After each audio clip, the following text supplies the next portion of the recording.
In this video, we'll show some tips and tricks for bending rebar, as well as show some videos from the field of rebar being bent. This is by no means an all-inclusive rebar bending workshop, but it should serve its purpose to get you familiar with what it will be like bending rebar in the field.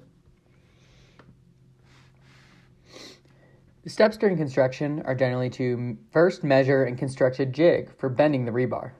We're not going to measure and bend each individual piece from scratch each time. So we'll make something called a jig, which allows us to bend the rebar quickly when we're doing many repeatable sections. Then we'll actually bend the rebar and confirm its dimensions before repeating the process.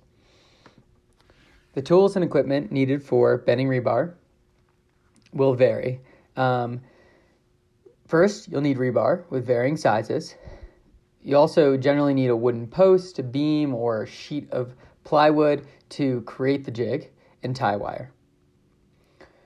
Recommended tools are hammer or mallet, a rebar bender if you can procure one, galvanized steel tube for bending rebar otherwise, tape measure, markers, pliers, and a drill for constructing the jig. During this process, you should be wearing gloves, glasses, and a safety vest, as well as a long-sleeve shirt, closed-toed shoes, and a hard hat. That tool is for cutting and bending rebar. You can see they've marked out the dimensions for the bending on this piece of wood and are drilling holes to put small rebar stakes in to use to guide the bending process.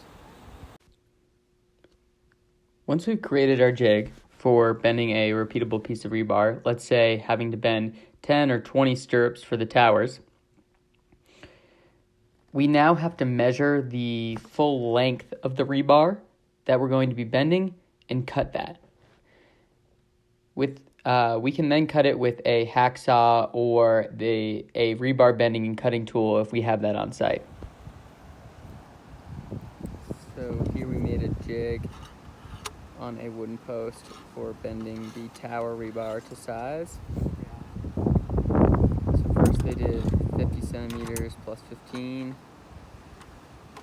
made a mark on the end of the board, and then are using this tool that slides over the rebar, just a piece of metal for leverage to bend the rebar.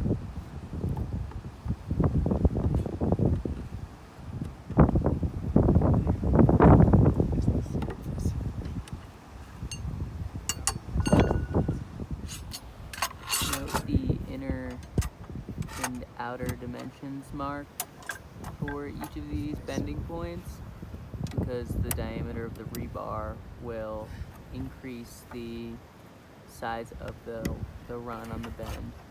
So they mark to the outside and then put the stake on the inner portion. Finally, remember that the rebar will eventually be tied into a cage using tie wire. And ultimately, when you're going through this process, remember to double, triple check your dimensions and measurements.